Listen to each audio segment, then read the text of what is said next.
Menurut Ismail Sabri, bahasa Melayu masih bergelut untuk mendapat tempat dan dimartabatkan. Penggunaan bahasa Melayu di kawasan alam Melayu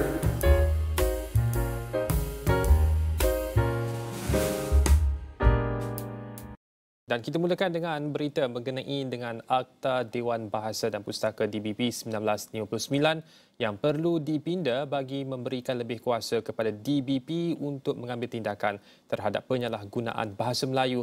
Bekas Perdana Menteri Datuk Seri Ismail Sabri Yaakob berkata perkara itu merupakan sebahagian daripada perancangan semasa pentadbirannya namun tidak sempat dilaksanakan disebabkan pertukaran kerajaan. Kerajaan Malaysia berpendirian Akta Dewan Bahasa Pustaka 1959 perlu dipindah bagi memberikan lebih kuasa kepada DBP untuk mengambil tindakan dari segi penyalahgunaan bahasa Melayu. Namun hasrat tersebut tidak sempat dilaksanakan disebabkan peralihan kerajaan. Justru saya berharap usaha ini diteruskan dan diberikan perhatian oleh kerajaan hari ini agar bahasa Melayu dapat diperkasakan dan digunakan secara menyeluruh. Menurut Ismail Sabri, bahasa Melayu masih bergelut untuk mendapat tempat dan dimartabatkan biarpun sudah 66 tahun negara mencapai kemerdekaan. Ini terbukti apabila masih ada dalam kalangan pemimpin negara yang merasa canggung atau lekeh untuk menggunakan bahasa ibunda di pentas antarabangsa. Beliau berkata demikian dalam ucapan perasmian Simposium Antarabangsa Aspirasi Bahasa Melayu SAABM pada Isnin. Saya difahamkan simposium kali ini dapat menarik penglibatan beberapa tokoh pejuang bahasa Melayu dari Malaysia, negara-negara ASEAN dan antarabangsa. Ini membuktikan penggunaan bahasa Melayu sudah melangkaui ruang lingkup Nusantara.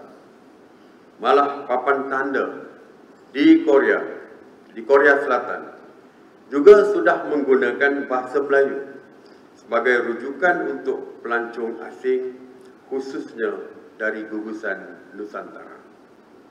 Tuan-tuan, puan-puan yang saya hormati sekalian, bahasa Melayu ini adalah bahasa yang unik dan menarik.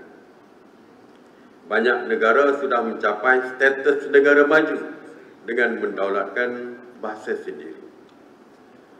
Ketika saya mengadakan kunjungan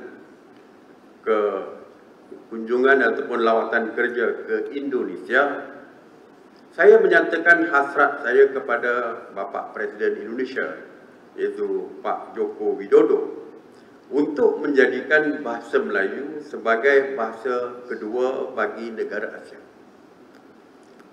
Beliau memberikan sokongan terhadap usaha tersebut kerana bahasa Melayu mempunyai lebih 300 juta penutur di rantau Asia Tenggara.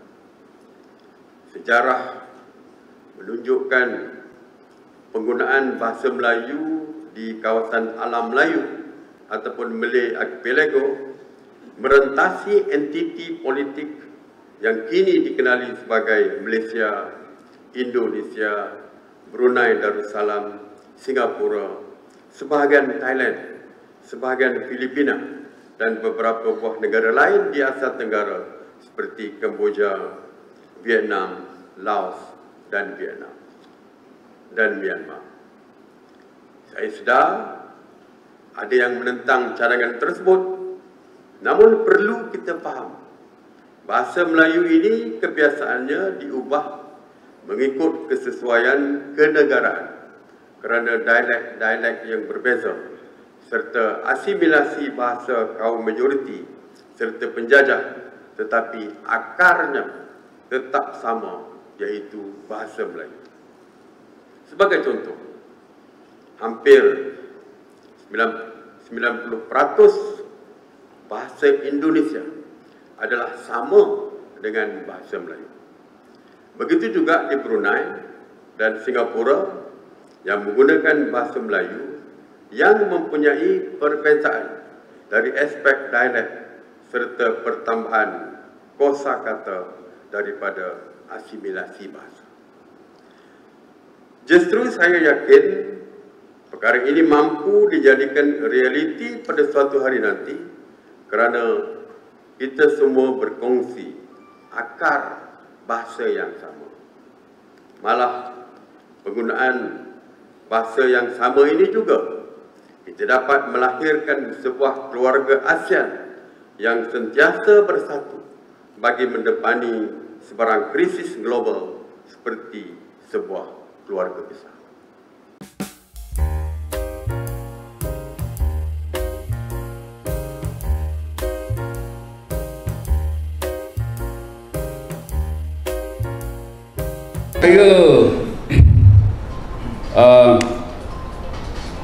Apabila kita merdeka, kan, kita menumbuhkan negara ini, kita memilih integrasi sebagai dasar.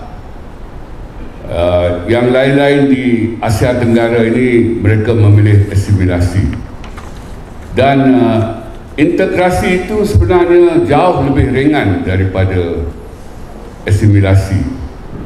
Tetapi sayangnya dalam keadaan yang begitu ringan, maknanya tuntutan integrasi itu tak seberat tuntutan asimilasi, kita masih mendapatilah setelah 66 tahun kita menumbuhkan negara ini, masih terdapat warga negara, malu nak sebut warga negara, masih terdapat penduduk Malaysia ni yang belum bersedia untuk berintegrasi ke dalam struktur sosial Melayu, belum bersedia ataupun enggan setelah 66 tahun merdeka.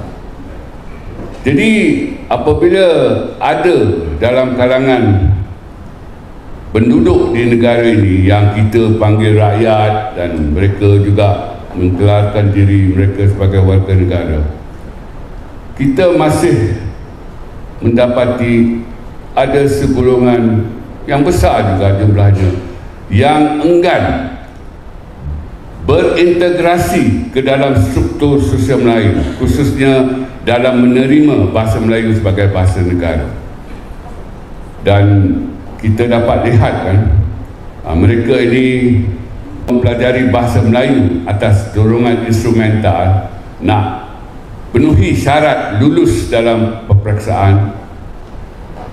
Maka saya kira itu antara sebab mengapa, kan, bahasa Melayu mereka tak begitu baik.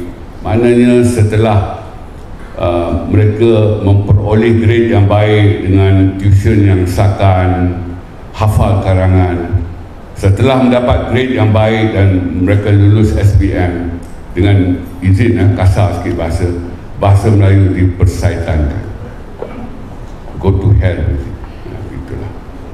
Jadi malang sekali lah, bahasa Melayu adalah satu-satunya bahasa negara di dunia yang tidak diketahui sepenuhnya oleh anak watannya sendiri. Tidak ada di tempat lain di dunia rakyatnya tidak mengetahui bahasa negara. Tidak ada.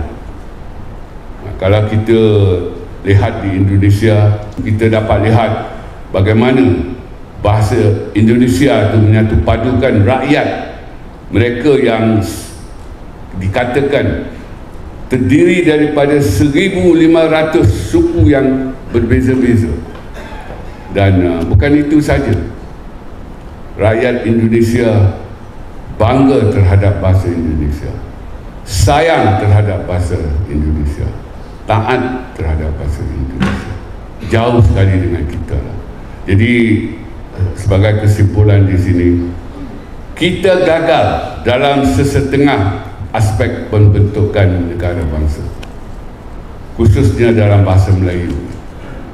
Maknanya kita gagal menyatu padukan rakyat kita melalui bahasa Melayu ini.